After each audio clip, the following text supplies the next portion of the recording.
할렐루야. 여러분 얼굴 표정이 어제보다 조금 풀린 것 같아. 아주 감사합니다. 이 설교는 첫날보다 둘째 날이 훨씬 낫습니다. 갈수록 제 설교가 좀 처음에는 사실 힘든 거예요. 처음 만나는데 설교한다는 게 얼마나 힘들어요. 오늘 세 번째 시간이니까 조금 저도 여유가 생기고 또 여러분들 얼굴 표정이 조금 펴져서 제가 편안하게 우리 집까지 편안하게 저희 교회에서 못하는 거 여기 와서 얘기하는 사람 아니에요. 이거 원고 저희 교회에서도 한번 부흥한 거예요. 그러니까 내가 우리 저희 교회에서는 아무것도 못하면서 남교회 와서 그냥 그렇게는 안 합니다. 제 삶이 뭐냐면 생긴 대로 산다, 이게 제 삶의 목표예요. 그 얘기는 치장을 안 하겠다는 게 아니라 둘 가졌는데 셋 가진 척 안 하고 가진 둘만이라도 내가 최선을 다해 하나님의 영광을 위해 쓰는 삶을 살겠다. 좀 어떤 때는 조금 힘들긴 하지만 그래도 주님 부르시는 날까지 이 걸음으로 살려고 합니다. 여러분, 세상에 존재하는 모든 것은요, 존재하는 이유가 있습니다. 존재하는 이유 없이 존재하는 것은 하나도 없습니다. 제 앞에 있는 이 마이크는 왜 존재합니까? 이 마이크는 바로 소리를 증폭시켜서 먼 곳에 있는 사람에게까지 잘 들릴 수 있도록 하기 위해서 마이크가 존재하는 거예요. 제가 목회를 1975년부터 했으니까 계산은 여러분들이 하세요. 제가 목회를 이제 할 만큼 했잖아요. 사실은 지금 제가 이제 좀 마지막이 되니까 뭔가 속에 잘 익은 게 있는 것 같아. 근데 제가 이 경험한 거 보니까 교회는 잘 들으세요. 오해는 하지 마세요. 똑똑한 것보다는 조금 모자란 게 나아. 똑똑한 사람 피곤해. 그 똑똑이요, 하나님 앞에 별것 아니에요. 그거 아셔야 돼요. 내가 똑똑하다고 생각하는 게 하나님 앞엔 별것 아니에요. 교회는 약간 좀 모자란 게 좋아요. 그래서 목사님이 합시다 그러면 예 합시다, 그럼 아멘 하면 돼요. 근데 꼭 따지고 생산적이 아닌 것에 에너지 쏟는 건 참 지혜롭지 않은 거예요. 저에게는요, 친구들이 좀 있습니다. 초교파적인 친구들이 있어요. 그 가운데 한 20년 이상 쭉 교제해온 다른 교단의 친구들이 있어요. 저희도 처음 만날 때는 젊었지만, 근데 저희 목회 이 연구회가 있는데 거의 저희 그룹에서도 감리교에서도 감독이 여러 명 나왔고, 거기도 총회장, 큰 교단에 총회장이 몇 명 나왔어요. 그래서 1년에 한 4번쯤은 만나요. 아주 만나서 정말 같이 목욕만 해도 마음이 편안해지고 제가 많이 또 이렇게 배워요. 근데 장로 교단에 있는 친구에게 들은 얘기입니다. 장로교단에는 당회라는 게 있지 않습니까? 목사님이 부임을 하면 정책 당회를 해서 앞으로 어떻게 이 교회를 목회해 나가겠습니다. 그런 걸 이제 의논하고 결정하는. 한 달 만에 당회를 하는데, 당회는 우리 기획위원회하고는 조금 다릅니다. 담임 목사님과 장로님들이 참석하는 거예요. 그래 이제 당회를 열심히 준비해서 한 2시간가량 회의를 다 마치고 끝내려고 하는데, 장로님 한 분이 손을 싹 들고, 목사님 제가 질문 하나, 말씀 하나 드려도 되겠습니까? 긴장을 풀려고 그러는데 말씀 하나 드려도 되겠습니까? 그러니까 긴장이 되잖아요. 말씀하세요 장로님 그랬더니 이분이 노트를 탁 펼치더니, 목사님 몇 월 며칠 날 설교하실 때 이런 문장을 쓰는데 문법적으로 맞지 않아요. 몇 월 며칠 날 설교하실 때 이런 단어를 쓰는데 그 단어 맞지 않아요. 그분의 직업이 뭐냐면 대학에서 국어 국문학 교수를 하는 분이에요. 물론 여러분 사실 목사가 문법적으로 맞게 해야죠. 잘해야죠. 그런데 저는 이걸 묻고 싶어요. 그분이 그 문법 따지느냐고 과연 설교를 제대로 들었을까? 설교를 문법적으로 따지느냐고 하나님의 말씀으로 들었을까? 아니, 하나님 말씀으로 듣고 아멘 하면 되는데 그걸 문법으로 따져서 뭔가 우리가, 물론 그거 잘못했다는 얘기가 아니라요, 이게 교회의 본질적인 것 외에 우리가 에너지를 쓰는 게 얼마나 안 됐느냐, 그런 얘기입니다. 처음에 저희 교회 부임했을 때 이 초등학교를 담임한 그런 목사였어요. 지금은 체제가 좀 바뀌었지만 지금 해외 가서 목회를 합니다. 그 목사가 부임해서 저녁 때 부임 설교를 했습니다. 저는 이제 부임 설교를 다 한 다음에 저는 여러분 자녀들을 신앙 교육을 하기 위해 이 교회에 부임했습니다.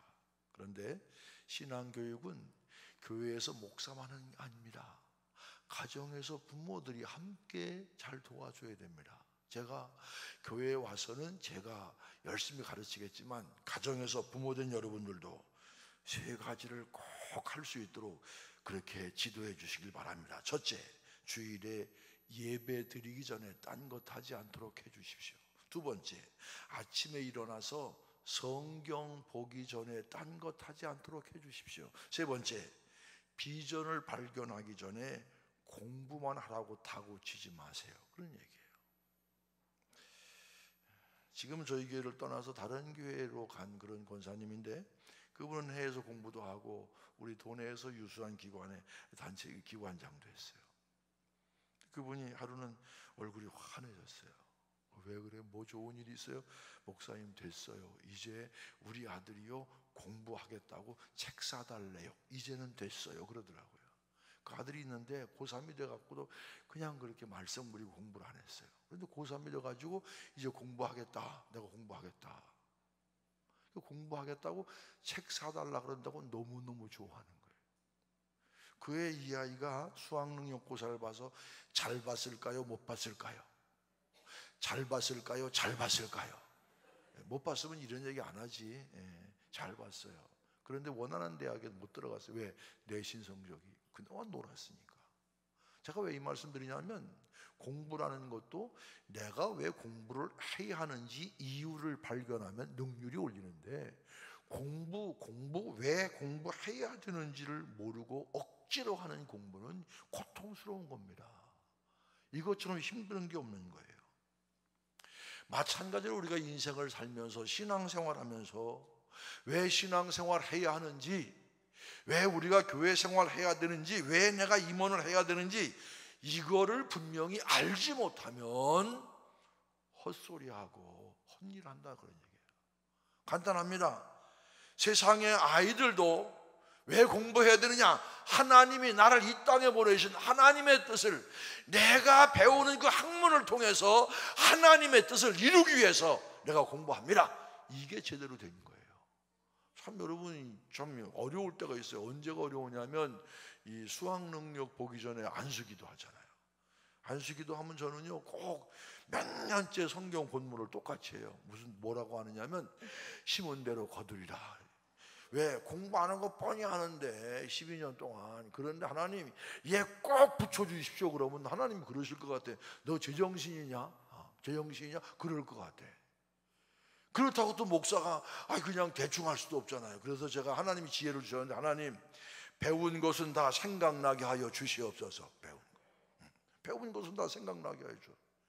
여러분 공부라는 것도 바로 내가 왜 이 공부를 해야 되는지 그 분명한 이유를 알 때 공부가 되는 것처럼 인생도 마찬가지입니다. 여러분 왜 인생을 사십니까? 여러분을 왜 하나님께서 이 땅에 보냈습니까? 간단합니다. 여러분을 이 땅에 아무런 목적 없이 이 땅에 온 사람 하나도 없습니다. 이거 모르고 살면 평생 피곤한 인생이에요. 그런데 하나님께서 왜 나를 이 땅에 보내셨느냐? 사명 주셔서 사명을 감당하게 하시려고 나를 이 땅에 보내신 줄로 믿습니다. 자, 성경 한번 찾아봅시다. 출애굽기 4장입니다. 제가 가지고 있는 성경 89약 86페이지인데 출애굽기 4장 1절부터 4절까지 같이 한번 읽겠습니다. 출애굽기 4장입니다. 구약 86쪽입니다. 86쪽 1절 찾으셨으면 하면 1절 아주 작은 목소리를 읽겠습니다. 시작. 모세가 대답하여 이르되 그러나 그들이 나를 믿지 아니하며 내 말을 듣지 아니하고 이르기를 여호와께서 내게 나타나지 아니하셨다 하리이다. 2절은 조금 더 크게. 여호와께서 그에게 이르시되 내 손에 있는 것이 무엇이냐. 그가 이르되 지팡이니이다. 3절은 조금 더 크게.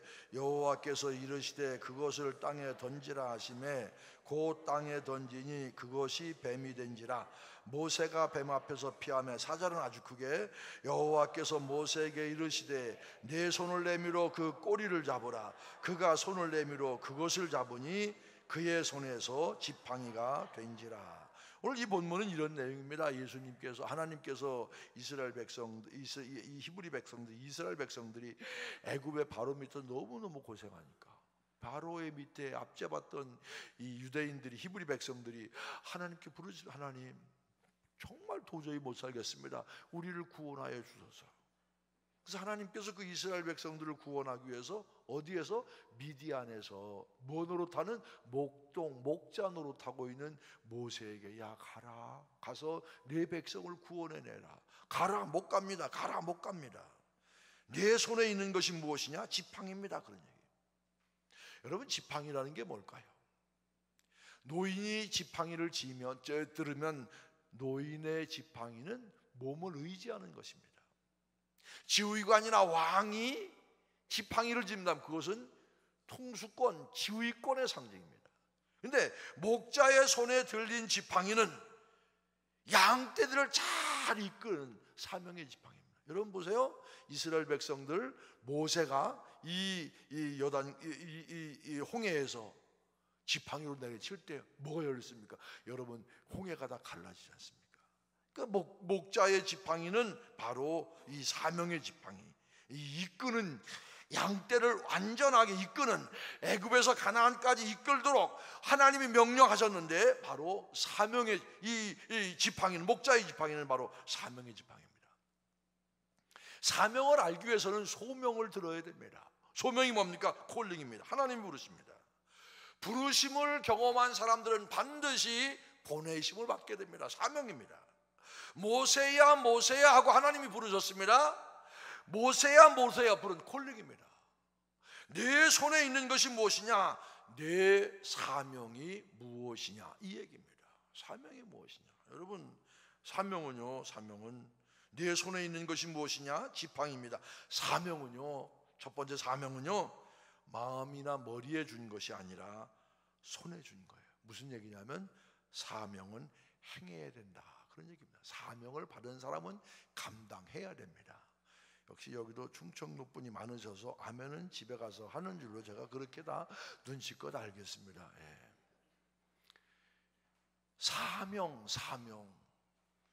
사명은 여러분 머리에 준 게 아니라 깨달으라고 깨닫는 정도가 아닙니다. 마음에 준 것도 아닙니다. 사명이라고 생각하면 행해야 돼요. 이게 내 손에 있는 것이 무엇이냐? 내 사명이 무엇이냐? 사명은 손에 있어야 됩니다. 자, 그런데 그것을 던지라, 땅에 던지니까 뭐가 됐어요? 뭐가 됐어요? 뱀이 됐어요. 뱀은 뭐의 상징입니까? 사탄의 상징 아닙니까? 그러니까 사명을 감당하지 못하는 사람이 언제나 사탄처럼 되는 거예요. 여러분, 사명을 감당하는 사람은요, 말하지 않아요. 사명을 감당하는 사람은요, 불평하지 않아요. 원망하지 않아요. 사명을 감당하지 못하는 사람이 언제나 말썽입니다. 제가 춘천중앙교회 가서 몇 년 동안 8월 15일 되면은 우리 원로 장로님, 시무 장로님, 목회자 다 해서 버스 하나, 아침 새벽기도 참석하고 그리고 이 해장국 먹고 여기저기 다녔어요. 교회를 져야 되는데 제가요, 목사로서 성도들에게 성전 건축합시다 그러면 꿈쩍도 안 해요. 그래서 제가 기도하는 가운데 지혜를 짜냈어요. 그래서 장로님들 모시고 매년 이 8월 15일 되면 한 군데 내지 두 군데, 인천도 가고 멀리는 대전도 가고 수원도 가고 서울도 가고 다 다니는 거예요. 잘 지어진 교회를 가는 거예요. 잘 지어진 교회 가서 제가 뭐 성전 건축해야 됩니다 이런 얘기 할 거 없어. 잘 지어진 교회 가서 다 투어를 시키고 그리고 목사님에게 목사님 이 교회를 건축하면서 있었던 은혜스러운 비하인드 스토리를 말씀해 주세요. 그러면 그분이 40분 내지 1시간 반 쫙 하면 그게 은혜야. 내가 10번 설교하는 것보다 훨씬 나아. 얼마나 제가 센스가 있어요. 우리 교회는 교인들 아니라고 아멘 안 하시네. 그래서 제가 인천에 한번 갔을 때입니다. 인천에 갔더니 그 목사님이 그런 얘기해요. 자기가 성전 건축을 해야 되는데 성전 건축에 제일 교회에서 그래도 말씀 잘하시고 힘이 있는 지도력 있는 장로님이 안 됩니다 그러시는 거예요.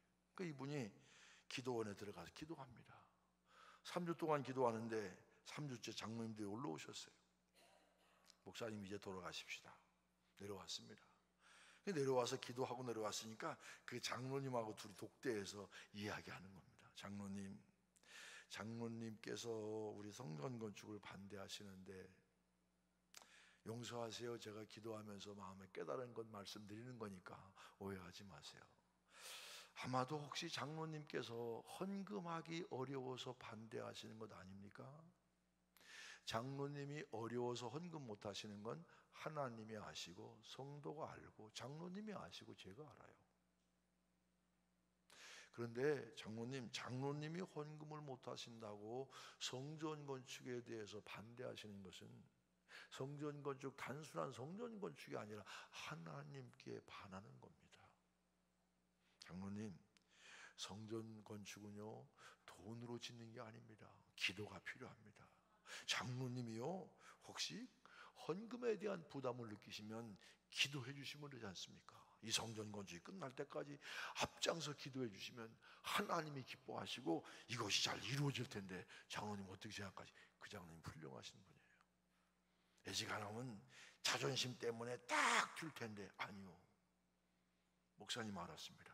그래서 그분이 그렇게 열심히 기도를 하면서 그 목사님이 뭐라고 말씀하시냐면 우리 교회가 지어진 것은 헌금 많이 한 성도들 때문이 아니라 바로 기도 많이 한 그 장로님 때문에 이 교회가 지어졌습니다. 그런 고백이에요. 여러분 교회가 말이에요 사명을 감당하지 못하는 사람이 항상 불평합니다. 뭐 교회를 이렇게 하냐고 뭐가 이러냐고 뭐가 저러냐고. 여러분 그런데 사람 심리가 이상합니다. 사명을 감당하지 못하면 미안하게 여겨야 되는데 자기 합리화를 위해서 이상한 논리로 위장하고 공격하고 반대하고 불평하고 그런다는 얘기예요. 내가 뭐 헌금도 별로 못했는데 이런 말하긴 죄송하지만 그럼 말하지 말아야지. 제가 평소에 뭐 잘 봉사도 못해서 이런 얘기하기 죄송하지만 그럼 얘기하지 말아야지. 뭘 뻔뻔스럽게 얘기합니까? 아니 그런 사람이 우리 교회 장로님이 두 분이 여기 계시니까 내가 우리 교회에 있다 소리는 못하겠고 하여튼 또 어디 가면 있어요 그런 사람들이. 귀 있는 사람 들으세요.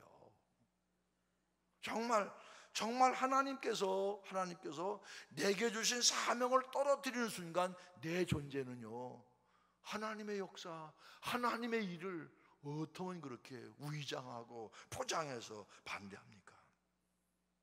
네 손을 내밀어 그 꼬리를 잡아라. 뱀을 꼬리를 잡으라 그랬어요. 여러분 뱀 잡으려면 어디를 잡아야 돼요? 뱀 잡으려면 어디를 잡아야 돼요?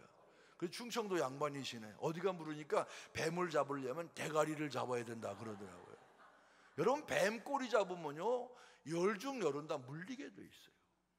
그럼 무슨 얘기냐면 떨어진 사명을 감당하려면 다시 목숨 걸고 해야 돼. 이게 얼마나 위험한 거예요. 그러니까 이 말씀을 들은 사람은 사명이 내 손에서 떠나지 않게 기도하는 여러분 되시기를 바랍니다.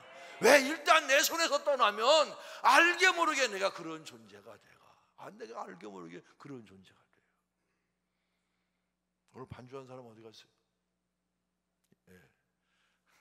제가 물어볼 테니까 그냥 솔직하게 그냥 생각나는 대로 바로 대답하시면 돼요. 반주를 몇 번 지각을 했더니 목사님이 좀 옆에 좀 비키셔. 새로운 반주자 와서 이분이 반주를 잘하면 당신은 아웃이고 이분이 반주를 못하면 당신에게 다시 기회를 줄 거야. 그러면 이분이 새로운 사람이 반주를 잘하기를 바라겠어요? 못하기를 바라겠어요? 못하기를 바라는데, 여러분 주의 일을 못하기를 바라는 게 이게 뭐예요? 사탄 아닙니까? 저분이 그렇다는 얘기가 아니고 무슨 얘기요? 사명이 우리에게서 떠나면 우리 마음이 나도 모르게 그렇게 변해. 심각한 문제예요. 근데 그걸 몰라. 여러분 교회학교 교사도 마찬가지고 센터 여러분 속회도 마찬가지입니다. 사명은 손에 있어야 됩니다. 주어졌을 때 잘해야 됩니다. 주어졌을 때 잘해야 됩니다. 주어졌을 때 잘하시길 바랍니다. 주어졌을 때 잘하시길 바랍니다. 뒤늦게 후회하지 말고. 여러분 일이 내게 맡겨지려고 할 때 사양하지 말아야 돼요. 여러분 사명이 손에서 떨어졌으면 죽을 각오하고 다시 잡아야 됩니다. 죽을 각오하고 뱀 꼬리에 손을 대는 순간 뭐로 변했습니까? 뱀이 지팡이로 변했습니다. 이걸 알았으면 사명을 손에서 놓지 마시기를 바랍니다. 이 사명을 제대로 수행한 능력이 나타나죠. 지팡이로 10가지 재앙이 나타났습니다. 능력이 나타납니다. 자, 제가 여러분에게 오늘 이런 도전을 드립니다. 오늘 여러분들이 주무시기 전까지 이런 기도해 보셨으면 좋겠어요. 나는 왜 하고 많은 교회 가운데 이 교회 목회자가 됐나? 나는 왜 하고 많은 교회 가운데 이 교회 장로가 되었나? 나는 왜 하고 많은 교회 가운데 이 교회 권사가 되고 집사가 되고 성도가 되었나? 이 사명을 분명히 깨달아 제 곳이랍니다. 이 사명을 분명히 깨닫지 못하면 공동체에 있으나마나 하거나 아니면 문제가 될 수 있다, 그런 얘기입니다. 저는 오늘 여러분에게 이런 도전적인 질문을 던집니다. 오늘 주무시기 전까지 하나님 왜 하고 많은 교회 가운데 저를 이 교회 목회자로 보내셨습니까? 하고 많은 교회 가운데 왜 저를 이 교회의 장로가 되게 하시고 권사가 되게 하셨습니까? 사명을 깨닫는 여러분 되시기를 바랍니다.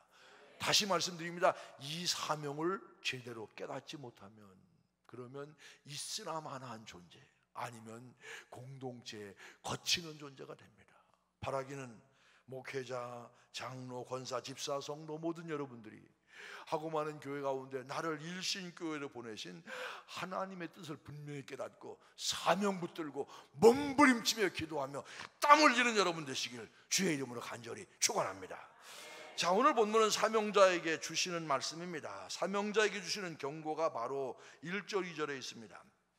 너희 제사장들아 이제 너희에게 이같이 명령하노라. 만군의 여호와가 이르노라. 너희가 만일 듣지 아니하며 마음에 두지 아니하며 내 이름을 영화롭게 하지 아니하면 내가 너희에게 저주를 내려 너희 복을 저주하리라. 내가 이미 저주하였나니 이는 너희가 그것을 마음에 두지 아니하였음이라. 내 말을 듣지 아니하고 내 말을 마음에 두지 아니하고 무슨 얘기입니까? 내 말을 듣고 내 말을 마음에 두고 살라. 내 말을 듣고 내 말을 마음에 두고 살라. 이 말씀은요, 내 말 듣고 변화된 삶을 살라, 이 얘기입니다. 신앙은요 한마디로 뭡니까? 하나님 만나고 예수님 만나서 변화되는 게 신앙입니다. 여러분 이 성경은요 수도 없이 하나님 만나서 변화된 사람, 예수님 만나서 변화된 사람들의 이야기입니다. 그거 하나하나 끄집어내면 1년 12달 부흥해 할 수 있을 거예요. 바디메오가 그랬습니다. 중풍병 앓던 사람이 그랬습니다. 38년 된 병자가 그랬습니다. 12의 혈루증 앓던 여자가 그랬어요. 사도 바울이 그랬어요. 수도 없이 많습니다. 예수 믿고 하나님 만나서 어떻게 변화되었나, 변화된 삶을 사는 사람들의 이야기가 성경에 수도 없이 기록되어 있어요. 그 가운데 저는 살다 보니까 뭐가 제일 변화되기 어려우냐, 제가 나중에 다시 말씀드립니다. 물질에 대한 가치관입니다. 물질에 대한 것. 여러분 돈 얘기하면 참 힘들어해요. 돈 얘기하면. 여러분 그래서 저는 성경에 참 정말 현대인들에게 정말 이해가 불가능하고 또 정말 닮고 싶어하는 그런 변화의 사람으로 삭개오를 얘기합니다. 삭개오의 직업이 뭡니까? 세리장입니다. 세리장이 뭡니까? 세리의 장입니다. 세금 걷는 사람이에요. 옛날에는요 세금 제도가 요즘처럼 무슨 컴퓨터로 이렇게 부과하고 그러는 게 아니고 로마 사람들이 머리를 써갖고요, 어디를 정복하면은 로마 사람을 세리로 쓰지 않습니다. 거긴 반드시 누구를 그 피정복민 가운데 세리를 딱 합니다. 그 욕을 먹어도 누가 먹어요? 로마 사람이 먹는 게 아니야. 그 사람 먹는 거예요. 그러니까 그 로마의 이 세리, 그 당시 세리들은 거둘 만큼 걷어서 보낼 만큼 보내고 나머지는 자기가 이렇게. 그러니까 어떻게 보면 동족의 등을 치는 거 아닙니까? 그러니까 성경은 뭐라 그래요? 세리와 몸 팔아 사는 창기는 동급입니다. 몸 팔아 사는 여자나 세금 동족 등쳐먹는 세리나 똑같다. 이 성경의 상황은 그런 상황이에요. 누가 나옵니까? 삭개오가 나와요. 세리장이에요. 사람들이 삭개오 앞에 조금 세금 많이 거는다고 뭐라고 그래? 그 앞에는 쩔쩔맵니다. 왜? 세금 묻어 맞을까 봐. 그러면서 뒤에 가서는 손가락질해요. 그걸 삭개오가 알았을까요? 알았을까요? 알았을 거예요. 그래도 왜 그 세리를 합니까? 돈 때문에, 돈 때문에. 그런데 이 삭개오가 누굴 만납니까? 예수님 만나잖아요. 어디에서 돌 무화과 나무에. 그 예수님 만나는 순간 뭐라 그럽니까? 삭개오가 이렇게 얘기합니까? 주님, 내가 만일 내 재산 가운데 절반은 가난한 사람들에게 주겠고 내가 만일 부정한 방법으로 남의 것을 빼앗은 것이 있으면 4배를 저 갚겠습니다. 뭐 삭개오가 받은 유산이 있는지 없는지 모르겠어요. 그런데 자기 재산의 절반은 가난한 사람들, 속여 뺏은 것이 있다면 4배를 저 갚겠습니다. 뭡니까? 가치관의 변화예요. 돈 때문에 그렇게 욕먹는 세리짓 하다가 예수님 만나 인격적인 변화가 되니까 돈 그거 별것 아니다. 재산의 반은 남 주고, 그리고 잘못 방법으로 거둔 게 있으면 4배를 저 갚겠습니다. 여러분, 이 삭개오의 변화보다 더 힘든 변화 있습니까? 저는 현대인들에게 이 변화야말로 참 대단한 변화라고. 그런데요, 여러분, 예수 믿고 정말 내가 여러분 예수 믿고 변화됐습니까? 아멘은 처음부터 안 했으니까 뭐 아멘 안 한다고 또 스트레스 받을 것도 없고 스트레스 줄 것도 없고, 은혜는 여러분들이 알아서 받으시길 바랍니다. 지금 또 아멘 하시네. 예. 아멘 한 사람만 은혜 받으시기 바랍니다. 여러분 예수 믿고요, 사실 한번 곰곰이 생각해보면 내가 변화됐나? 예수 믿고 내가 변화됐나? 예수 믿고 내가 변화되고 있나? 내가 어떻게 변화되어야 하나? 내 성격이, 내 인품이, 내 가치관이 예수 믿고 나서 어떻게 변화되어야 하나? 여러분, 성숙한 신앙인의 특징은요, 훈계와 질책을 받아들일 줄 알아요.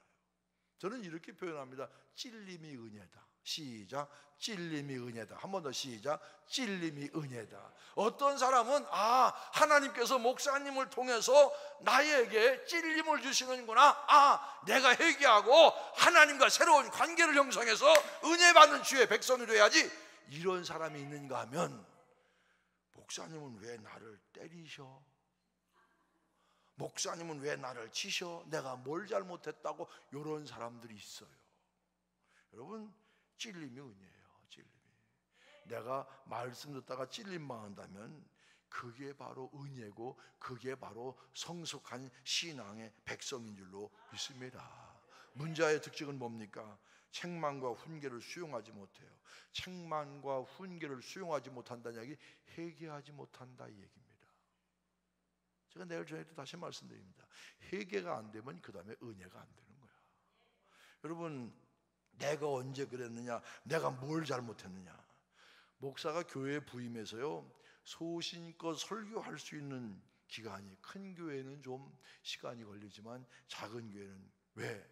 여러분, 그 다음 성도의 사정을 알고 나서는요, 목사가 소신껏 설교 못해. 왜? 이 설교하면 박 집사가 상처받지 않을까? 김 집사가 혹시 상처받지 않을까? 이러다 보니까 그냥 딱 때려야 좀 충격이 가는데, 그걸 또 이런 그 붕대로 싸고 또 타올로 싸고 해서 그냥 이게 감각이 있어요. 여러분, 부흥회가 왜 신나요? 나는 여러분들을 몰라. 모르니까 난 맘 놓고 얘기해. 뭐 누가 김 집사가 어떠니 박 집사가 어떠니 난 아는 게 없어. 그러니까 부흥회는 저는 물어보지도 않습니다. 몇 명 모이느냐 그것도 물어보지 않고 교회 형편이 어떠냐 그거 물어보지도 않아요. 알려고 그러지도 않아요. 왜? 알려고 그러면 괜히 이상하게 내가 신경을 써. 그러면 내가 괜히 이게 방향이 안 잡혀. 아닙니다. 성도 여러분, 하나님 말씀으로 들을 수 있을 때 여러분은 성숙해지고 성장해질 줄로 믿습니다. 은혜로 받아야죠. 은혜로 받아야 돼요. 한 번은 제가 서재에 있는데 전화가 왔어요. 권사님한테. 목사님, 저를 왜 미워하십니까? 그러면서 우는 거야. 난 그 권사님을 미워한 적이 없어요. 그래서 아니 내가 언제 미워했습니까? 오세요. 그래서 얘기를 들어봤어요. 그래서 제가 지금은 절대 그런 말 안 하는데 제가 설교하다가 그랬어요. 아멘이 잘 안 나오면 여기 두 분이 아멘 안 하셨네, 어떤 데는 세 분이 안 하셨네, 어떤 데는 두 분 반이 안 하셨네. 내가 농담 삼아 그렇게 한 건 사실이에요. 근데 그분이 와서 자기하고 며느리하고 둘이 있을 때는 둘이 아멘 안 했다고 그러고,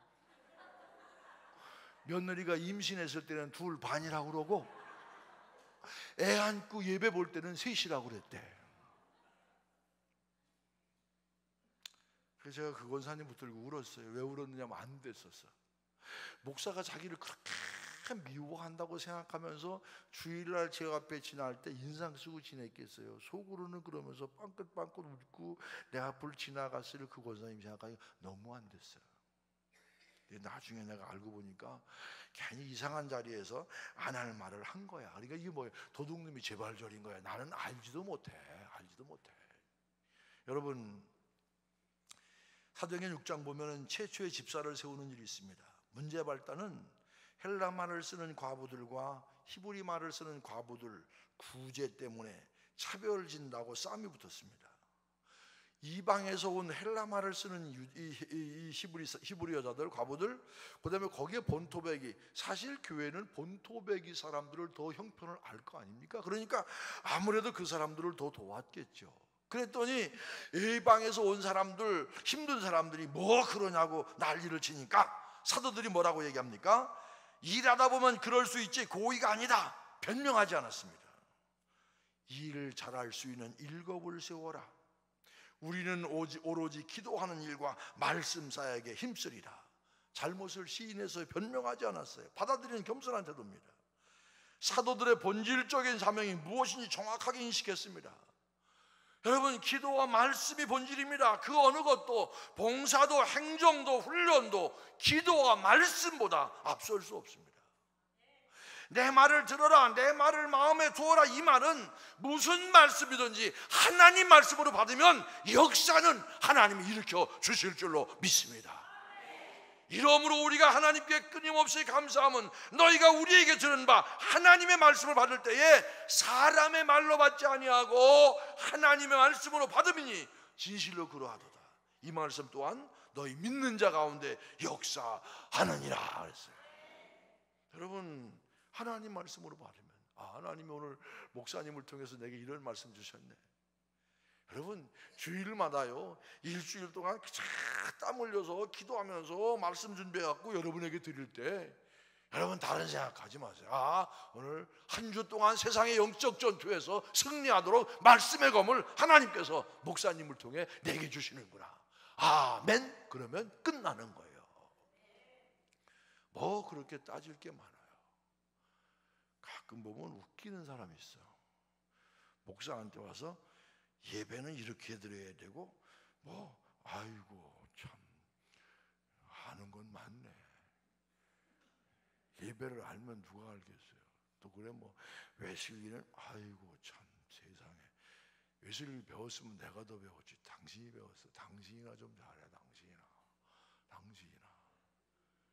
여러분, 말할 거 없어요. 하나님 말씀으로 받으면. 가끔 보면 이렇게 설교 시간에 설교를 저는 잘 이렇게 촬영하는 걸 보면은 말씀 듣다가 우는 사람이 있고, 말씀 들으면서 기도하면서 눈물 짓는 사람이 있고, 나가면서 하나님, 목사님 오늘 목사님 말씀 너무 감사해요. 힘을 얻습니다. 그럼 제가 은혜 받는 사람만 쳐다보고 설교합니까? 아니잖아요.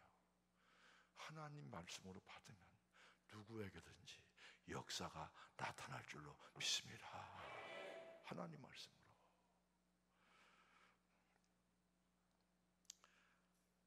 각성하고 변화되라, 그런 얘기입니다. 사명자의 자세는 하나님을 경외하라, 그 얘기입니다. 5절입니다. 레위와 세운 나의 언약은 생명과 평강의 언약이라. 내가 이것을 그에게 준 것은 그로 경외하게 하려 함이라. 그가 나를 경외하고 내 이름을 두려워하였으며. 오늘 제가 새벽 시간에 말씀드렸어요. 하나님을 경외하라, 하나님을 두려워하라. 하나님을 사랑하면서 동시에 하나님에 대한 두려움이 있어요. 하나님을 사랑하면서 동시에 두려움. 뭡니까? 여러분, 사랑의 하나님, 구원의 하나님, 동시에 그 하나님이 뭐예요? 심판의 하나님. 그런데 우리가 요즘 한국이 좀 잘못된 게 있어요. 너무 사랑만 강조해. 물론 사랑 대단합니다. 그런데 사랑을 거부하면 그 뭐가 와요? 심판이 오는 거예요. 이걸 몰라. 시편 2편 11절에 보면 여호와를 경외함으로 섬기고 떨며 즐거워할지어다 그랬어요. 떨면서 즐거워하긴 하는데 떠는 것도 있어야 돼요. 어른 앞에서 떠는 것 없이 즐거워하는 것만 있으면 뭐예요? 버릇없는 거예요. 우리가 어느새 사랑의 하나님을 강조하다 보니까 하나님 알기를 너무 우습게 알아. 아니에요. 제가 우리 교단에 뭐 이런저런 일을 좀 하긴 했는데, 그 가운데 제가 했던 일 가운데 우리 교단 생기고 장단기 발전위원회가 생기고 제가 처음으로 그 일을 했어요. 사실 뭐 제가 그런 일 하는 걸 별로 좋아하지 않아요. 제가 해외 나갔다 오는데 공항에 감독 회장님이 사람을 보내서 저를 불렀어요. 이걸 좀 맡아달라고. 난 못합니다. 저 목회해야죠.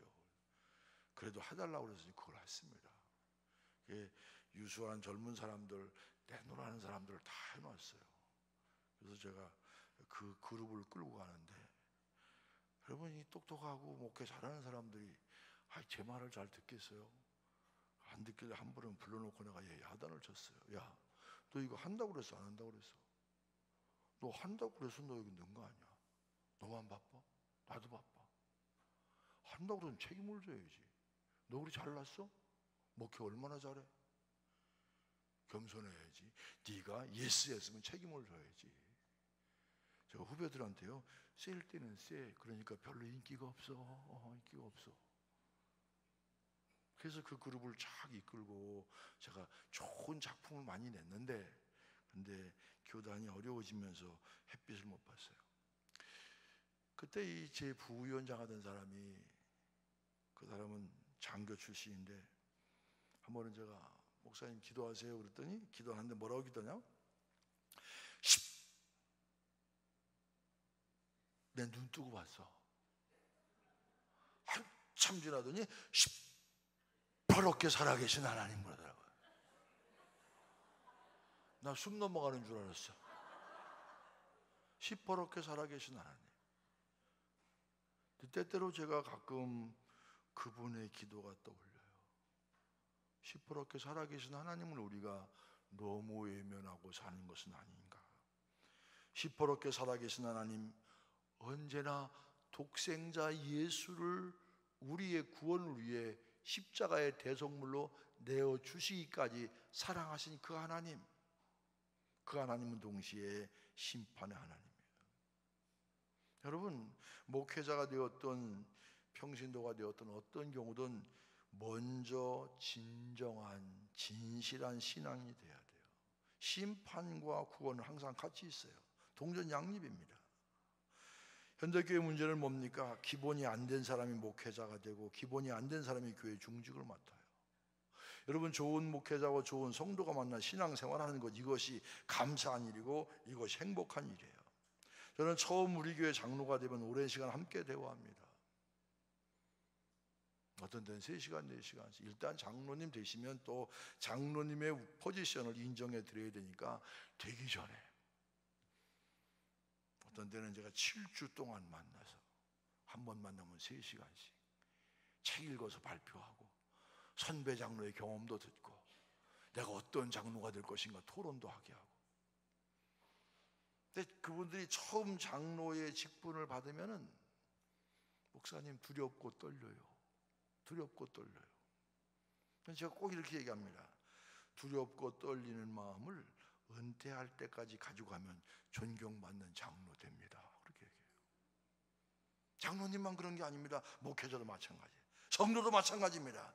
처음 은혜 받았을 때의 마음, 처음 은혜 받았을 때의 결심, 이걸 잘 간직해야. 여러분, 언제나 하나님을 경외하면, 하나님을 경외한다는 게 뭡니까? 하나님을 앞세워 일하면 내가 앞장서니까 내가 전면에 나타나. 이게 문제지. 자기를 드러내려고 그러고, 자기가 뭐 했다고 생각하고. 자각하지 마세요. 저는 한 번도 정직하게 얘기, 한 번도 내가 잘해서 우리 교회 부흥됐다 생각해 본 적 없어요. 그러니까 내가 편한 거예요. 만일 내가 잘해서 부흥됐다 그러면 내가 뭐 알게 모르게 내가 뭘 바라게, 대가를 바랄 거 아닙니까? 아니요, 그거 아니에요. 하나님이 내게 지혜를 주시고. 여러분 생각해 보세요. 제가 우리 교인들한테 그래요. 내가 그래서 두 번째 내 후임자는 내가 2대인지 3대인지 하여간 신앙 내게 열을 있는, 저는 집에서 아버님께 어머님께 신앙 지도를 못 받았어요. 그러니까 제가 뭔가 거칠어. 하나님은요, 일대 목사는 축복하셔. 뭔가 좀 내가 다듬어지지 않은 것 같아. 내가 봐도 그래. 그러니 교인들을 보니까 얼마나 그렇겠어요. 그래서 내가 후임 목사님은 목사님 아들, 야, 목회 잘한다고 소문, 난 잘 몰라. 남들이 그러니까. 남들이 그러면 그런 거예요. 남의 일이라 웃지도 않으셔 그냥. 후임 목사는 제가 목사님 아들을 모셨어요. 얼마나 자상하고 이름도 좁고 심성도 좋아요. 심성이 수입니다. 수미양가 수. 이름은 뭐예요? 심성수입니다.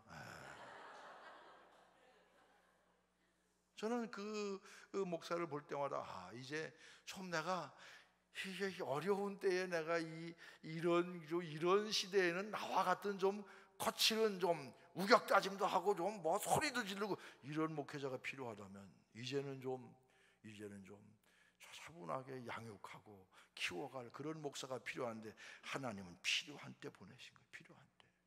여러분, 언제나 하나님을 앞세워야 돼요. 내가 잘나서 그랬다? 아니에요. 그 순간 그 사람은, 여러분, 겸손한 자에게 은혜를 주시지만 교만하면 하나님 물리치신다고 그랬어요. 내가 잘나서 아닙니다. 이 교회는 주님의 교회고 주님께서 역사하시고 하나님이 은혜 주셨으니까, 하나님이 힘 주셨으니까, 하나님이 지혜 주셨으니까, 하나님 열정 주셨으니까, 하나님이 주셨으니까 하는 거지. 내게 어디 있습니까? 내게. 여러분께 어디 있느냐고요. 하나님이 내게 물질 주시고 하나님이 내게 은혜도 주시고 열정도 주시고 모든 걸 주셨으니까 하는 거지. 이게 아니라 내가 이게 한국교회 병폐예요. 오래된 교회, 내가 여러분 교회에서는 자신 있게 얘기해요. 왜? 우리 교회가 조금 오래됐으니까. 오래된 교회의 병폐는 뭔 줄 아십니까? 대대로 그냥 주인 노릇하려고 그러는 거. 그러면서 자기는 일 안 하면서, 일 안 하고 딴 사람이 들어와서 일 좀 하려고 그러면 뭐라 그래요? 굴러온 돌이 박힌 돌 빼네. 또 요래. 그런 교회가 되겠습니까? 하나님을 먼저 경외해야 돼. 하나님 두려운 줄 알고 하나님 앞에 진실되게. 하나님 앞에, 하나님은 다 아시잖아요. 모르는 게 어디 있습니까? 내가 혼자 있을 때도 하나님 보시고 여럿 있을 때도 하나님 보시고. 여러분, 세상에 이제 드러나지 않을 게 어디 있어요? 저는 기도하면서 어떤 기도하는 줄 아세요? 은퇴한 뒷모습이 좀 아름다운 그런 목사로 남았으면 좋겠다, 그런 생각해요. 뒷모습이. 앞모습은 어떻든 간에 뒷모습이, 그 사람 은퇴 잘했다, 목회 잘 마쳤다, 이런 소리 듣고 싶어요. 근데 그게 얼마 안 남았는데 이 기간이 왜 그리 길은지 모르겠어요. 빨리 갔으면 좋겠어. 나는 지금 빨리 갔으면. 왜 그랬겠어요? 잘 마무리해야 되잖아요. 은퇴할 쯤 되니까 뭐가 이렇게 그냥 그렇게 만만치가 않아. 그래도 하나님 앞에, 살아계신 하나님 앞에 진실되게. 여러분, 하나님 앞에 진실되면요 당당할 수 있는 거예요. 하나님 앞에 진실되게 자기 욕심 안 부리면 당당한 거예요. 뭐 왜 당당합니까? 사명자는 하나님을 두려워할 줄 알고 하나님을 사랑하는 것. 두 번째는 사명자는 말씀 중심이어야 됩니다. 옛날 헬라 도시국가에 부강한 왕이 있었습니다. 여러분, 왕비도 있었고 수많은 첩들도 있었어요. 모두 왕을 사랑합니다. 어느 날 왕이 너무 기분 좋아서 이 사람들을 다 모아놓고 이렇게 얘기합니다. 너희들이 나를 사랑하기 때문에 내가 기분이 너무 좋다.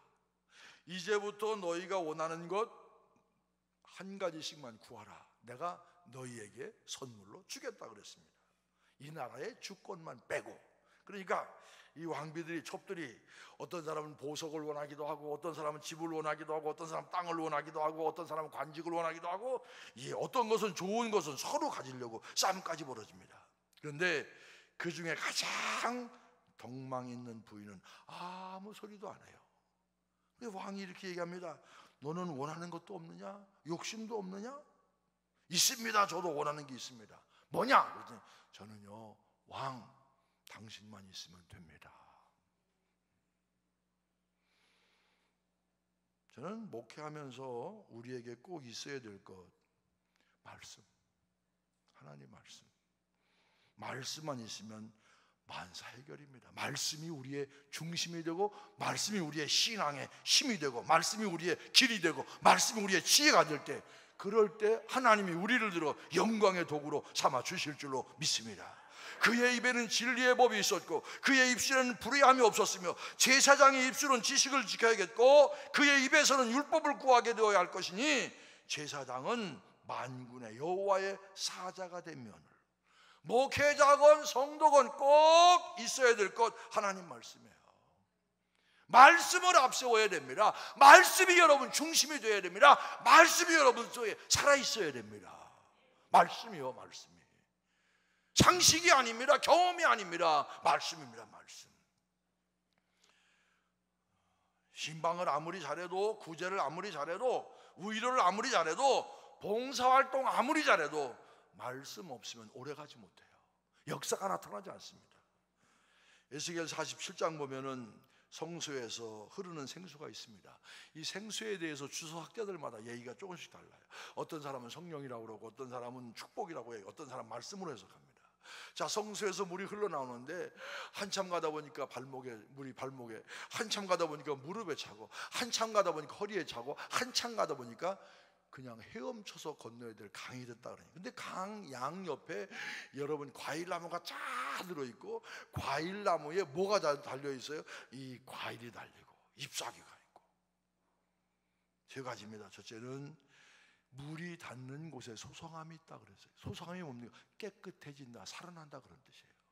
말씀으로 매일 우리의 마음을 씻으면 우리의 마음이 깨끗해질 줄로 믿습니다. 말씀밖에 없어.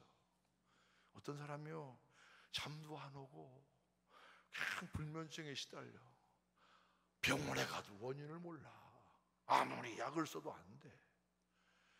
하루는 목사님한테 갔어요. 목사님은 뭐라고 얘기하냐면, 약 중에 최고의 약은 구약과 신약입니다. 당신 하루에 더도 말고 시편 23편을 5번씩만 소리내 읽어. 일어나서 읽고, 아침 먹고 읽고, 점심 먹고 읽고, 저녁 먹고 읽고, 그리고 또 밤에 자기 전에 읽고. 그렇게 잠도 못 자고 소화도 안 시키던 이 사람이 말씀을 자꾸 읽다 보니까, 여호와는 나의 목자시니 내게 부족함이 없으리로다. 여호와는 나의 목자시니 내게 부족함이 없으리로다. 그가 나를 푸른 초장으로 맑은 시냇물가로 인도하시도다. 사망의 음침한 골짜기로 다닐지라도 해받음을 두려워하지 않을 것은 주께. 이런 말씀을 자꾸 읽다 보니까 그 말씀이 내 마음속에 살아나고, 내 마음속에 말씀이 살아나니까 불안이 없어지고, 불안이 없어지니까 잠도 오고. 여러분, 말씀이에요, 말씀. 두 번째, 말씀이 닿는 곳에, 물이 닿는 곳에 나무에 열매가 맺혔다 그랬어요. 인생의 열매도 말씀입니다. 세 번째, 잎사귀는 뭐가 됐다고요? 약재료가 됐다 그랬습니다. 청결 열매 치유가 바로 말씀 속에. 저는 경험을 통해서 말씀이 중심이 된 목회, 말씀이 중심이 된 봉사, 말씀이 중심이 된 헌신. 여러분, 말씀이 중심이 안 되면 말만 많아져. 말만 많아지면 교회는 말 많으면 안 돼. 그냥 감사와 찬송이 넘쳐야지. 난 말 많은 거 나는 싫어해요. 나는 그래서 기획위원회도 오래 안 해. 아침 우리가 5시 새벽 기도하고 6시 반 새벽 기도 하는데 회의가 길어지면 그만큼 영성이 떨어지는 것 같아. 나의 경우는 그래. 그래서 5시 새벽 기도 끝나고 5시 50분에 기획위원회 시작하면 30분 내지 40분이면 끝나. 그 나머지 시간 뭐해? 밥 먹으러 가야지. 밥 먹고 뭐해? 커피 마시러 가야지. 여러분 뭐 길게 할 게 뭐 있어? 연초에 목회 계획 다 나오는데 말 많이 하는 거요. 이거 힘든 일이에요. 제가 설교 딱 끝나고 나면요 아무 소리도 하기 싫어. 사실은 제가 참 좋아하는 목사님이 계셨는데 아주 선배 목사님이 부흥회 때는 얼마나 재미있는지 몰라. 돌아가셨는데 너무 재미있었고 은혜를 받는데 밥 먹을 때는 한 말도 안 해. 말 시켜도 안 해. 선배니까 말도 못 시키고 나중에 그래 온 힘을 다해 설교한 다음에 아무것도 싫은 거예요. 전심을 다해. 여러분 힘든 거예요. 말씀이 중심이 된 목회. 말씀이 내 속에 살아 있어야 봉사도 오래 하고 시험도 안 받고. 왜 시험 받아요? 말씀이 없으니까. 일신교회 성도 여러분, 말씀이 여러분 마음속에 살아 있으시기를 바랍니다. 사명자의 자세는요 사람 차별하지 말아야 돼요. 너희가 내 길을 지키지 아니하고 율법을 행할 때 사람에게 치우치게 하였으므로 나도 너희로 하여금 모든 백성 앞에서 멸시와 천대를 당하게 하였느니라. 교회는요 공평해야 돼요. 편견을 갖지 말아야 돼요. 부자나 가난한 사람이나 많이 배운 사람이나 적게 배운 사람이나 오래 다닌 사람이나 적게 다닌 사람이나 공평하게 해야 돼요. 특별히 목회자들은, 특별히 교회 평시도 지도자들은 성도를 공평하게 돼. 왜? 차별 대우하면 멸시와 천대를 당하게 한다 그랬어요. 저는 교회론에 대해서 이런 생각을 갖습니다. 교회 성장학자들은 이렇게 주장합니다. 교회가 성장하기 위해서는 비슷한 사람들끼리 모여야 교회가 성장한다, 그렇게 얘기합니다. 비슷한 사람들끼리 모여야 설교하기도 편하고 대화도 좋고 다 그러겠죠. 그런데 저는 그 교회론에 대해서는 반대입니다. 교회는 다양한 사람이 모여야 돼. 초대교회도 그랬어요. 부자도 가난한 사람도 많이 배운 사람도 적게 배운 사람도 잘생긴 사람도 덜 생긴 사람도 다 골고루 모여서 성령과 믿음 안에서 하나가 되는 것, 이것이 바로 교회인 줄로 믿습니다. 이런 교회가 건강한 교회예요. 이런 교회가 하나님이 쓰시는 교회예요. 끼리끼리 모이는 교회 아닙니다. 그거 좋은 교회 아닙니다. 물론 교회가 수적으로 부흥될지는 모르지만 하나님 보시기에 그런 교회, 초대교회는 그런 교회가, 다양한 사람들이, 언어적으로 다양한 사람들이, 직업적으로 다양한 사람들이 모여서 성령과 말씀 안에서 하나가 되는 교회, 그런 교회가. 특별히 교회 차별 대우하지 말아요.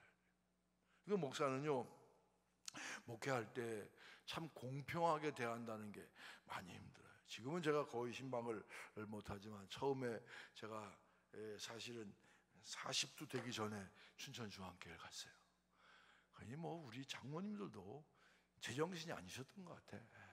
저를 딱 만난 지 딱 일주일 만에 결정하시고 그냥 결정하신 거예요. 제 나이도 정확히 알지도 못하시고 제 설교를 무슨 설교를 들어요. 무슨 이력서를 보내요. 아무것도 안 보냈어요. 그리고 당신들이 어떻든 간에, 그 저기 생각하면 그분들이 참 대단한 사람들이에요. 여러분 제가 저기 강서구 신월동에서 2층 전세교회에 한 7, 80명 모이는 교회 담임하고 있는데 그런 저를 역사 있는 교회 담임자로 부른다는 게 이게 성령의 역사가 아니고는 아니야. 그것도 오랫동안 본 것도 아니야. 주일날 누가 한번 보러 가고 수요일날 누가 한번 어디에 부흥회 하러 가는데 참 내 말이잖아. 부흥회야 이거 뭐 자기가 자신 있는 설교하는데 어디가 못할 게, 내가 솔직하게 얘기하는데 못할 게 어디 있습니까? 근데 어디가 부흥회 하는 걸 장로님이 보시고 야 대단하다. 뭘 대단해? 내가 잘하는 설교하는데 그것도 못합니까? 목사님, 그 장로님이 마음에 드셔가지고 그 다음에 주일날 결정해갖고 제가 그냥 졸지에 춘천중앙교회 갔잖아요. 마흔도 안 된. 지금 생각해도 제가 우리 후배들 가운데, 부목사들 가운데 40살 넘은 사람들한테 내가 조금 조심해. 나는 저 나이에 담임 목사였는데 지금 뭐 내 밑에서 부목하기가 얼마나 힘들까. 그런데요, 제가 열심히 신방을 합니다. 어떤 날 하루에 18가정씩 신방했어요. 그럼 제가요, 이 속회를 2속회, 3속회를 한꺼번에 많으니까 빨리 해야 또 다른 일 하지 않습니까? 그러니까 아침부터 제가 40분도 안으로 끊어갖고서 착착착 합니다. 그럼 제가 이 속장님들한테 부탁을 해요. 가면요, 제발요, 그냥 냉수 한 잔이면 됩니다. 그럼 또 자기들끼리 모여서 짜. 아니, 빈집 다녀가는 것도 아니고 냉수가 웬일이야. 그러면서 다 자기들끼리 골고루 짜. 더운 거 찬 거, 더운 거 찬 거, 더운 거 찬 거. 똑같은 건 하나도 없어. 똑같은 건 차도 다 다르게 하고 내오는 것도 다 다르게 먹고. 여러분 그거 잡숴 보셨어요? 그거 먹으면요, 배가 정상이면 내가 정상이 아니고 내가 정상이면 배가 정상이 아니야. 그게 뭐 신방이 힘든 거예요. 그런데 제가 사는 집에 가서는요, 권사님 요거 내가 집에 가서 먹을 테니까 오늘 좀 많이 먹었거든요, 이해하세요. 그러고 넣고 가면 돼. 그런데 어려운 집 있잖아요. 내가 지금도 잊어버리지 않아. 지금 돌아가신 신 권사님 계신데 그분 수전증 앓던 권사님, 신방 갔더니 이 삼립방에다가 삼립방 한 개도 아니고 3개 서울우유 대병 있잖아요. 대병 그거 하나 갖다 놓고 계란 삶아 놓고 이거 다 잡숴야 간다. 이거 잡숴야 간다. 그런 집에 가서 제가 먹겠어요. 먹어야 돼. 그러니까 안 먹으면 뭐예요? 아유, 우리 목사님은 뭐 좋은 것만 잡수는가 봐. 그러니까 사실 이게 목사가 힘든 거예요. 그래서 그냥 애지간히 사는 집은 그냥 양해가 되잖아요. 만약에 목사가 우리 목사님이 잘 사는 사람만 쳐다봐 이러면 목회 끝난 거야. 그런 게 끝난 거 아닙니까? 참 우리 교인들 보면 참 제가 은퇴할 때쯤 돼 보니까 나도 참 행복한 사람은 왜 교인들 잘 만났어. 교인들 우리 춘천 교인들이 착해요. 우리 윤 목사님 알잖아. 우리 춘천 교인들이 착해. 제가 신방 오래간만에 하면요, 커튼 바꾸는 사람 그것까지 이해가 가. 뭐라고 그러냐면 목사님이 신방 오신다고 그래서요 이불 빨래까지 했어요. 아니 내가 이불 뭐 검사해? 그러니까 옛날에 우리 할머니 할아버지들이 목사님 신방 오신다면 이 흙벽돌 흙담에다가 물 뿌리는 거. 옛날 분들은 이 다리미로 다 다려서 줬잖아요. 그런 거 보면은 아이고, 한 번은 교회 나온 지 얼마 안 되는 사람인데 신방해달라고 그래서 제가 신방을 갔습니다. 갔더니 라면 박스에다가 청테이프로 딱 붙였는데 뭐라고 그러냐면 몇 시부터 몇 시까지는 우리 담임 목사님 신방하시니까 절대 초인종 누르지 말아주세요. 거기 써붙여. 가니까 그게 딱 붙어 있더라고요. 아휴, 제가 그걸 보는 순간 목사가 신방 오는 걸 주님 오시는 것처럼 알고. 그런 집 가면요 그냥 오관이 다 열려갖고 그냥 말이 쏟아져. 여러분 교회는요 차별 없어야 돼요. 그 다음에 사명. 여러분 성도의 사명자의 일은 성도를 돌아오게 그가 화평함과 정직함으로 나와 동행하며 많은 사람을 돌이켜 죄악에서 떠나게 하였느냐. 죄악에서 떠나게 했다 이 얘기 뭡니까? 바로 구원받게 했다 그 얘기입니다. 사명자는요 사람을 죄악에서 떠나게 하는 게 사명입니다. 영혼 구원이 사명 가운데 첫 번째 사명이에요. 어떤 교회가 진정한 교회입니까? 그렇게 요즘 일반 언론에서 뭐라고 다뤄요? 구제 많이 하고 봉사 많이 하고 많이 나누어주는 그런 교회가 제 진짜 교회다, 교회다운 교회다 막 띄웁니다. 그럼 생각 없는 사람 거기 따라가. 아니요, 성경은 그렇게 얘기하지 않아요. 봉사하지 말라는 얘기 아닙니다.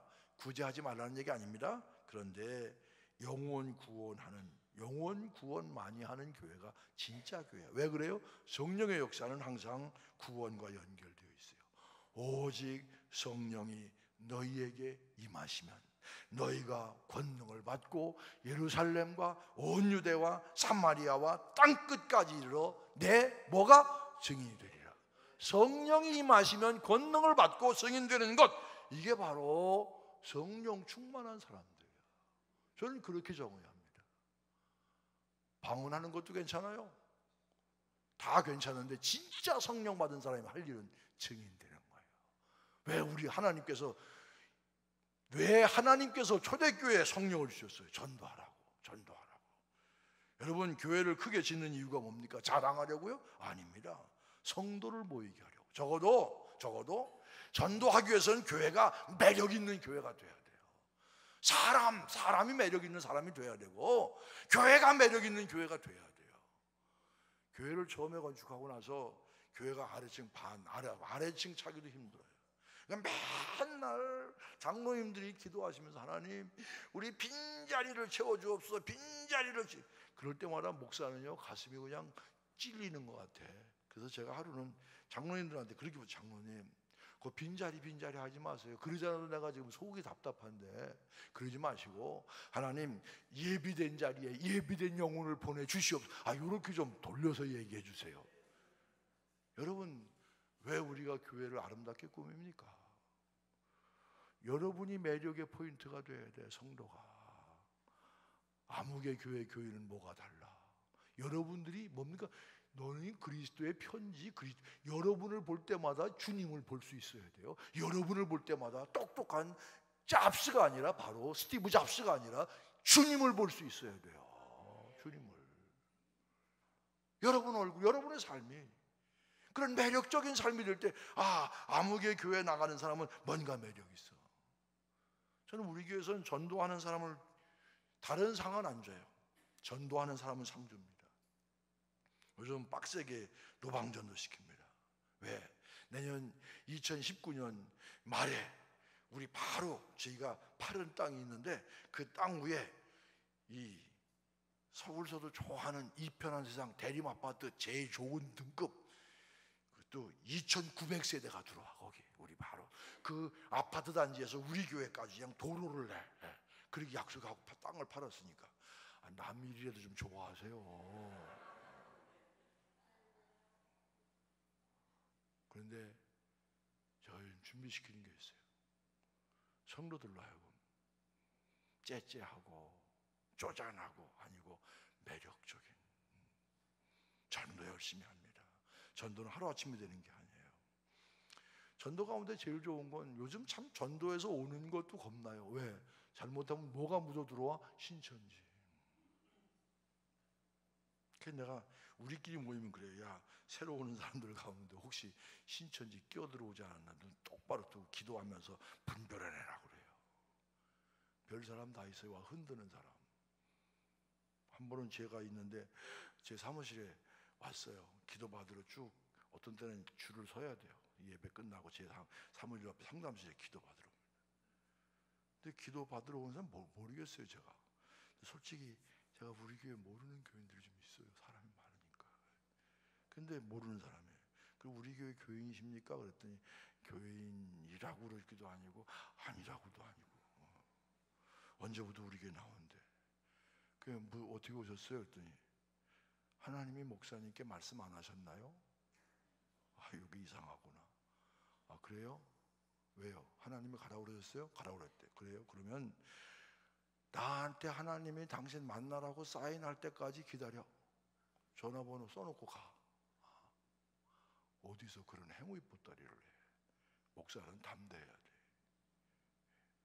그러니까 이제 우리 부목사들 흔들다가 안 되니까 떠나더라고요. 흔드는 사람에서 흔드는 사람. 여러분, 저를 누가? 하나님이. 교만 아닙니다. 하나님이 기름 부어 세우신 종이에요.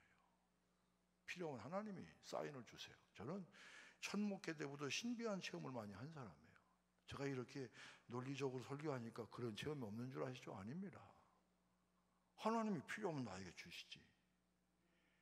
그럼 잘 분별해야 돼요. 요즘 신천지 때문에 얼마나 이 어려움이 많습니까? 제일 좋은 것은 내가 잘 아는 사람, 내가 잘 아는 사람에게 전도하는 것, 내가 하는 일을 통해 전도하는 것, 이게 중요한 거예요. 몇 년 동안 저희 교회에 이 전도를 제일 잘하는 사람이 있어요. 의사인데 아이패드 좋은 걸 선물 줬어요. 그래서 야, 정집사 어떻게 그렇게 전도를 잘해? 제가 전도는 제가 하는 거지만 제가 전도하고 사실 이게 하게 되니까 그렇게 됐지만 사실 제가 더 많이 은혜를 받았어요. 무슨 얘기냐 했더니 자기가 의사니까 연초에 하나님 금년에 내가 환자를 볼 때 주님 섬기듯 그들을 어떻게 사랑하며 섬길까, 이런 마음을 제게 주시옵소서. 그래서 오는 사람마다 각진하게 이렇게 한 거예요. 그랬더니 다 난 사람들이, 시골에 있는 사람들이 춘천 나왔다가 선생님하고 까만 비닐로에다가 농사한 거 놓고 가고. 그러면서 그 가운데 이분이 예수 믿는 사람인 걸 알고 교회 소개해달라고 그래서 따라 나온 사람이 수가 많아. 자기가 하는 일을 통해서 세상에 1년 10달 아이들 가르치면서 요즘 학교에서 못하게 하겠죠. 참 뭐 큰일 났어요. 차별금지법 이런 거 하려고 그러고. 소수의 인권만 인권입니까? 내가 시국 강연 안 하려고 그래요. 참 우리 정신 똑바로 차려야 돼요. 차별금지법 통과되면 동성애 얘기했다 나도 잘려. 나는 은퇴하고 그런 일 있으면 순교할 각오하고 싸울 거예요. 지금은 내가 우리 교인들 때문에 그런 얘기 못해. 왜? 성경에 있는 얘기인데. 성경에 있는 얘기도 목사가 못하면 그게 목사입니까? 하나님이, 대통령이 하나님보다 우입니까? 나는 그렇게 생각 안 해요. 그 우리가 정신 바짝 차려야 됩니다. 여러분, 정말 영혼 구원이 첫째이면서 가장 중요한 사명임을 깨닫고, 내가 하는 일을 통해서, 내가 가르치는 일은 가르치는 일을 통해서, 내가 장사하면 장사하는 일을 통해서, 내가 또 일하면 하는 일을 통해서 주님을 증거하고 예수를 전하는 여러분 되시길 주의 이름으로 축원합니다. 제가 3가지만 간단하게 말씀드리고, 그럼 이 사명을 어떻게 감당해야 돼요? 첫째는 책임 있게 최선을 다하라. 시작. 책임 있게 최선을 다하라. 다시 한번 시작.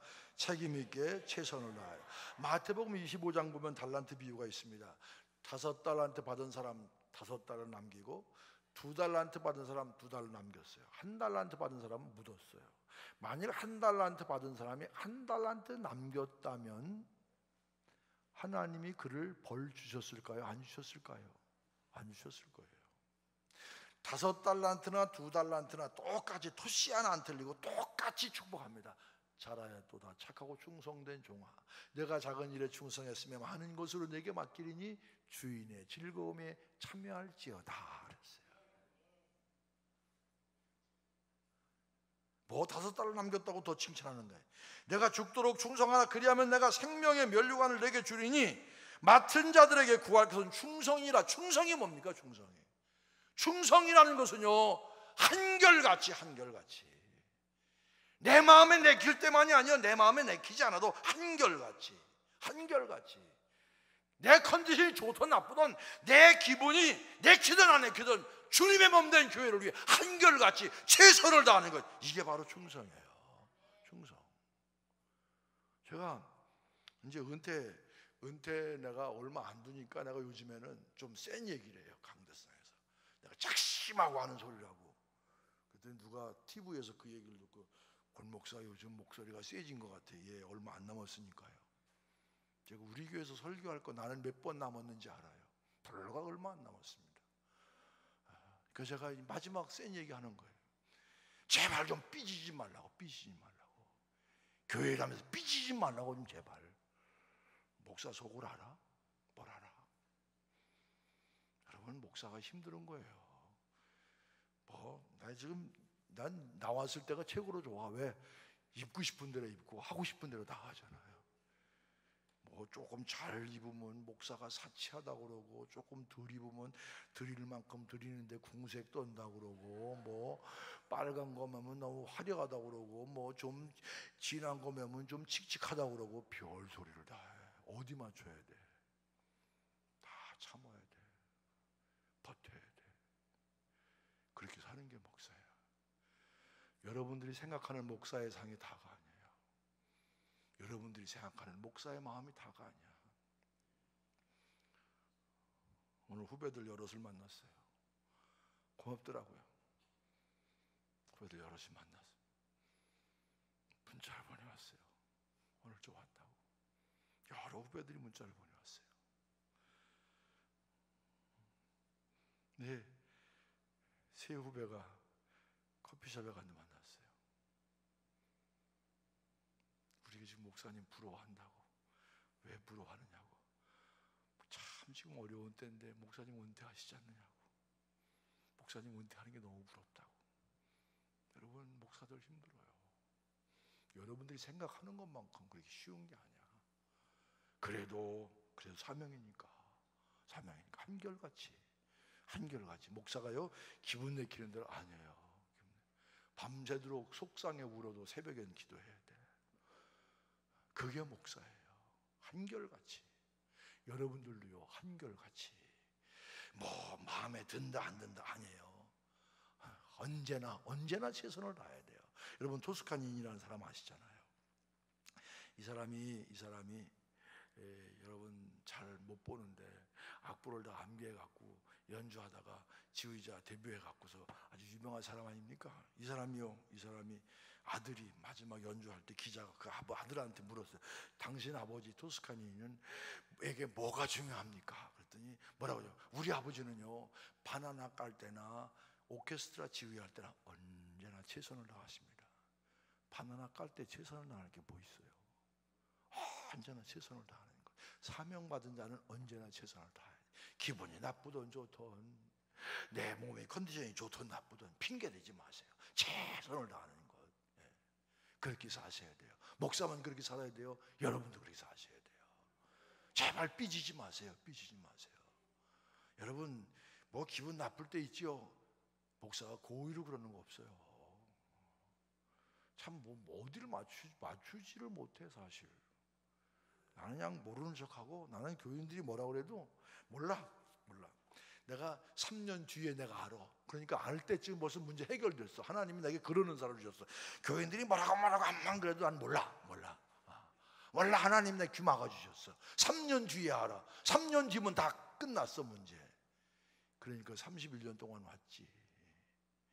여러분 정말 충성은 한결같은 거예요. 기분이 내킬 때나 안 내킬 때나 좋을 때나 나쁠 때나 한결같이. 왜? 주님 때문에. 왜? 나를 위해서 십자가에 돌아가시고 나의 구원을 주신 그 주님 때문에. 두 번째, 맡은 사명을 중히 여겨야 됩니다. 내가 맡은 사명을 중히 여겨야 돼요. 제가 유학을 끝날 때쯤에서 비행기를 타고 온타리오에서 피닉스까지 1시간 조금 더 걸리는 한 500마일 되는데 비행기 시간 한 1시간 걸려요. 목사님이 안 계신 교회에 제가 한 서너 달 이렇게 비행기를 타고 주말에 가서 예배 인도를 했어요. 그 교회 장로님 가운데 이 비행기 정비공이 있었어요. 제가 보니까 그 당시에 비행기 정비공이 얼마를 받느냐면 보통 사람들의 연봉의 3배를 받는 거야. 목사가 받는 연봉에도 3배를 받았어요. 그래서 제가 물어봤어요. 장로님은 무슨 기술이 있길래 그렇게 연봉을 3배씩 받습니까? 무슨 일 하십니까? 그랬더니 그분은 저는요 매일 뭐 갖고 다니면 우리로 얘기하면 드라이버 있지 않습니까? 드라이버. 이거 갖고 다니면서 나사 조이는 일 한대. 나사. 그럼 나도 하겠네. 그거 누가 못합니까? 그거 하고 3배 받기는 좀 그렇지 않습니까? 그랬더니 그 장로님이 정색으로 목사님은 나사가 어디 있는지 알기나 아십니까? 그래서 뭐라고 말씀하시냐면 비행기 그렇게 대단한 비행기 같아도 나사 하나가 잘못되면 비행기가 추락할 수도 있다 그런 얘기예요. 비행기 정비가 얼마나 중요한 거 얘기예요. 한 번은 저희 교회 권사님이 입원하셨대요. 자그맣고 하다만 권사님이 입원하셨대요. 수요일날 저녁 때 예배를 마치고 갔습니다. 갔더니 권사님이 환자복을 입으셨는데 다른 데는 멀쩡해. 그런데 새끼손가락. 아파트에서 쓰레기 버리다가 뒤로 이렇게 하다가 손에 쳐가지고 요게 문제가 생겨가지고 그 잘난 그 권사님이 이렇게 누워 계시더라고요. 나는 거기서 큰 깨달음을 받았어요. 새끼손가락 하나 고장나도 병든 거구나. 잘 들으세요. 우리 목회자도 잘 들으시고요. 성도들도 잘 들으세요. 병든 건 다른 게 아니에요. 그 속도원 하나 안 나와도 그만 지장 없죠. 그 교회 학교 아예 하나 안 나와도 그만 지장 없죠. 이거는 자격이 없어요. 한 몸에 많은 지체에 뭘 얘기합니까? 우리 몸에 제일 대접 못 받는 데가 뭡니까? 발가락 아닙니까? 그것도 새끼 발가락. 왜 그렇게 못생겼어? 내 발만 못생겼나? 왜 얼굴 닦는 수건하고 발 닦는 수건은 다른지 모르겠어. 그런데 여러분, 그 못생긴 발가락이요, 그거 없으면 어떻게 사람이 균형을 못 잡아요. 그러니까 우리 몸에 필요 없는 건 하나도 없어요. 우리 몸에 하나가 이상이 생기면 병원에 입원해야 돼. 찬양대 가운데 한 사람 빠지면 찬양대는 병든 찬양대. 샘터가 속회 가운데 하나 빠지면 그거 병든 속회. 이런 마음을 가져야, 지도자들이 이런 마음을 가져야 건강한 교회, 건강한 공동체를 이루게 될 줄로 믿습니다. 사명이 다 중요한 거예요. 직분이 모두 중요합니다. 사명 맡은 자가 제굿이라면 교회는 살아있는 교회가 됩니다. 내가 빠지면 찬양이 죽지, 내가 빠지면 교회가 돌아가지 않지, 이런 마음을 가지고 내가 찬양 안내를 하든 찬양을 하든 가르치든 뭘 하든 자기가 주어진 일에 혼신의 힘을 다 최선다는, 이게 바로 사명 맡은 자의 자세입니다. 하나님이 중단되지 않습니다. 내가 만일 안 하면 다른 사람을 통해서 그 일은 하나님 어떻게든 하시는 게 하나님의 역사입니다. 바라기는 오늘 이 저녁에 참여한 여러분 모두가 사명자로서 거듭나서 여러분이 가는 곳마다 뭔가 싱싱 돌아가서 정말 일신교회가 건강한 교회, 멋있는 교회, 힘있는 교회, 그런 교회 되시길 주의 이름으로 축원합니다. 사명자의 사명. 여러분을 보내신 하나님 왜 이 땅에 보내셨습니까? 특별히 하고 많은 교회 가운데 왜 나를 이 교회 목회자로 세우시고 이 교회 장로, 권사, 집사가 되게 하셨는가? 이거 분명히 알고 그 사명 붙들고 기도하고 사명 붙들고 몸부림칠 때 이 교회는 건강한 교회가 되고, 건강한 교회가 될 때 세상 속에서 제굿이랄 뿐만 아니라 거룩한 영향력을 흘려보내는 그런 교회 될 줄로 믿습니다. 여러분이 그런 성도 되시길 주의 이름으로 축원합니다. 시간이 좀 지나서 여기까지 오늘 설교 끝내려고 합니다. 기도하시겠습니다. 성도 여러분, 말씀드렸습니다. 여러분 받은 사명은 무엇입니까? 오늘 10분 동안 기도하시면서 내가 받은 사명 깨닫게 하여 주옵소서, 또 그 사명 붙들고 죽도록 충성하게 하여 주옵소서, 사명 감당함으로 쓰임받는 기쁨을 누리게 하여 주시옵소서. 내가 사명 감당함으로 우리 교회가 정말 건강한 교회, 세상에 거룩한 영향력을 흘려보내는 그런 교회가 되게 하여 주옵소서. 다 같이 주여 한번 크게 외치시고 통성으로 기도하십니다.